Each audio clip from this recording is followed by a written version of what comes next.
یونس علیہ السلام کی قوم نے اس وقت یہ فیصلہ کر لیا تھا جب ابھی عذاب الہی آیا نہیں تھا، آیا ہی چاہتا تھا، انہوں نے اس سے پہلے توبہ کی، جبکہ اس کے مقابلے میں فرعون جب وہ دریا میں غرق ہو چکا تھا تو اس وقت اس نے کہا تھا آمنت برب موسیٰ و ہارون، کہ میں موسیٰ اور ہارون علیہ السلام کے رب پر ایمان لے آیا، میں موسیٰ علیہ السلام اور ہارون علیہ السلام کے رب پر ایمان لایا۔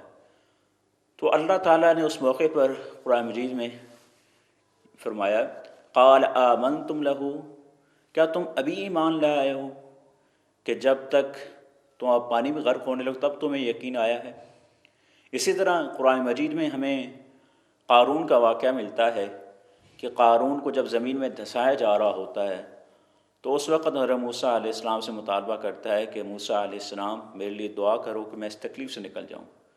وہ 3 دفعہ قارون یہ مطالبہ دہراتا ہے لیکن حضرت موسیٰ علیہ السلام اس کی بات ماننے سے انکار کر دیتے ہیں۔ تو بات کہنے کا مقصد یہ ہے کہ اللہ تعالیٰ جب کسی فرد کو یا کسی قوم کو عذاب سے دوچار کرنا چاہے تو پھر اسے اپنے فیصلے سے کوئی دنیا کی کوئی طاقت تبدیل نہیں کر سکتی۔ اللہ تعالیٰ نے فرمایا کہ اذا قضى امره ان يقول له كن فيكون، کہ جب وہ کسی کام کا فیصلہ کرتے ہیں تو کہتے ہیں ہو جا تو وہ ہو جاتی ہے۔ تو عذاب الہی کا فیصلہ آ جانے کے بعد کبھی نہیں ٹلتا، لیکن یہاں پر صرف قوم یونس علیہ السلام کی مثال بتائی گئی ہے کہ جب انہوں نے عذاب الہی کو محسوس کر لینے سے پہلے ہی اللہ تعالیٰ سے توبہ کی تو اللہ تعالیٰ نے ان کی توبہ کو قبول کیا۔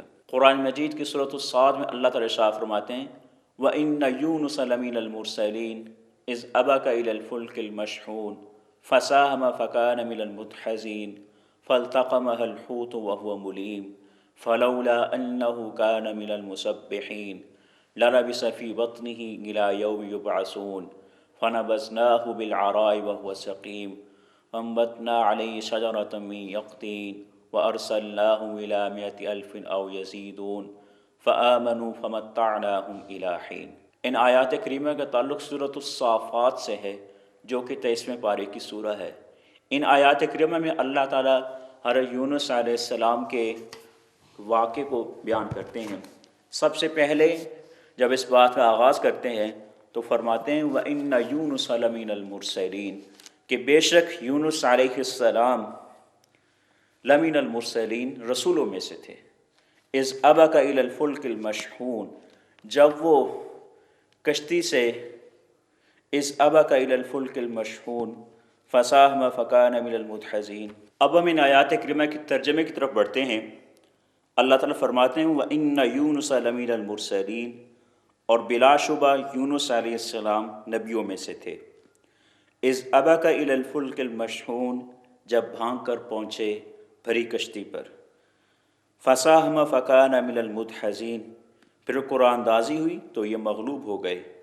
فالتقمہ الحوت وہو ملیم، تو پھر انہیں مچھلی نے نگل لیا اور وہ خود اپنے آپ کو ملامت کرنے لگ گئے۔ فلولا انہ کان من المسبحین، بس اگر یہ پاکی بیان کرنے والوں میں سے نہ ہوتے للبث فی بطنہ الی یوم یبعثون، تو لوگوں کے اٹھائے جانے کے دن تک اس کے پیٹ میں ہی رہتے۔ یعنی اگر وہ مچھلی کے پیٹ میں جا کر بھی اللہ تعالیٰ سے اپنی غلطی کی معافی نہ مانگتے، اپنے گناہ کا اعتراف نہ کرتے، جو زیادتی انہوں نے کی ہے اس پر وہ ندامت کا اظہار نہ کرتے، تو اللہ تعالیٰ کا یہ کہنا ہے کہ وہ قیامت کا دن تک اس مچھلی کے پیٹ میں رہتے، اور پھر وہ جب روز محشر رب کے دربار میں پیش ہوتے تو ان کے پاس کوئی حجت نہ ہوتی۔ فَنَبَذْنَاهُ بِالْعَرَاءِ وَهُوَ سَقِيمٌ، بس ہم نے انہیں چٹکل میدان میں ڈال دیا اور اس وقت وہ بیمار تھے۔ جب حضرت یونس علیہ السلام مچھلی کے پیٹ میں سے دعا کرتے ہیں تو اللہ تعالیٰ ان کی دعا کو قبول کر لیتا ہے۔ اللہ تعالیٰ مچھلی کو حکم دیتا ہے کہ میرے بندے یونس علیہ السلام کو چٹکل میدان میں ڈالو، تو مچھلی حضرت یونس علیہ السلام کو دریا کے کنارے خوش جگہ پر ڈال دیتی ہے۔ اللہ تعالیٰ یہاں پر اسی چیز کا تذکرہ کر رہے ہیں۔ وَأَنبَتْنَا عَلَيْهِ شَجَرَةً مِّن يَقْطِينٍ، اور ان پر سایہ کرنے والا ایک بیلدار درخت ہم نے اگا دیا۔ حضرت یونس علیہ السلام مچھلی کے پیٹ میں رہ جانے کی وجہ سے انتہائی بیمار اور لاغر ہو جاتے ہیں۔ جیسے ہی وہ دریا سے خشکی پر آتے ہیں تو وہ انتہائی بیمار ہوتے ہیں۔ تو اللہ تعالیٰ کے حکم سے ایک بیلدار درخت اگا دیا جاتا ہے جس کے سائے سے اور جس کے پھلوں سے حضرت یونس علیہ السلام طاقتور ہو جاتے ہیں اور ان کی جو کھوئی ہوئی توانائی ہے وہ بحال ہو جاتی ہے۔ وَأَرْسَلْنَاهُ إِلَىٰ مِائَةِ أَلْفٍ أَوْ يَزِيدُونَ، اور ہم نے انہیں 1,00,000 بلکہ اور زیادہ آدمیوں کی طرف بھیجا۔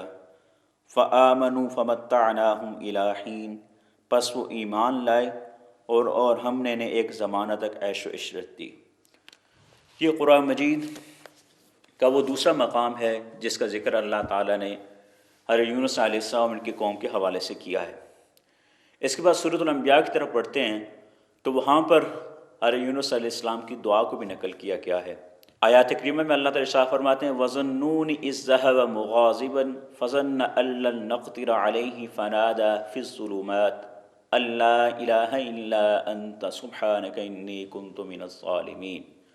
وَظَنُّونَ، عربی زبان میں نون مچھلی کو کہا جاتا ہے۔ وَظَنُّونَ کا مطلب ہے کہ مچھلی والا، یعنی حضرت یونس علیہ السلام جب مچھلی کے پیٹ میں گئے تو ان کا جو لقب ہے وہ ذُنُّون پڑ گیا۔ وَظَنُّونِ إِذ ذَّهَبَ مُغَاضِبًا، اور جب صاحب مچھلی یعنی جب حضرت یونس علیہ السلام غضب کی حالت میں چلا گیا، فَظَنَّ أَن لَّن نَّقْدِرَ عَلَيْهِ، تو اس نے یہ گمان کر لیا کہ ہمیں اس پر کوئی اختیار نہیں ہے۔ اس کا مطلب یہ ہے کہ حضرت یونس علیہ السلام یہ سمجھ لیا کہ اب میری قوم پر عذاب آنے ہی والا ہے، اس لیے میں یہاں سے چل دوں۔ تو فَظَنَّ أَن لَّن نَّقْدِرَ، وہ یہ گمان کر بیٹھے کہ کوئی اس پر طاقت نہیں رکھتا۔ فَنَادَىٰ فِي الظُّلُمَاتِ، تو اس نے اندھیروں میں اللہ تعالیٰ کو پکارا۔ اب یہاں پر آپ دیکھیں 3 قسم کے اندھیرے حضرت یونس علیہ السلام کو درپیش ہیں۔ ایک مچھلی کے پیٹ کا اندھیرا ہے، ایک دریا کا اندھیرا ہے، اور ایک رات کا اندھیرا ہے۔ تو یہاں پر اللہ تعالیٰ فرماتے 3 اندھیروں میں، فَنَادَىٰ فِي الظُّلُمَاتِ، اس نے 3 اندھیروں میں، اس نے اتنے زیادہ اندھیروں میں اللہ تعالیٰ کو پکارا اور کیا کہا؟ لا الہ الا انت، کہ تیرے علاوہ کوئی الہ نہیں ہے، تیرے علاوہ کوئی پالن ہار نہیں ہے، تیرے علاوہ کوئی حاجت روا نہیں ہے، تیرے علاوہ کوئی مشکل کشا نہیں ہے، تیرے علاوہ کوئی فریادوں کو سننے والا نہیں ہے۔ لا الہ الا انت، تیرے علاوہ کوئی اور الہ نہیں۔ سبحانک، تو پاک ہے، تو ہر اس برائی سے پاک ہے جو برائی انسان کرتے ہیں، تو ہر اس خامی سے پاک ہے جو خامیاں وجود میں آئی ہیں۔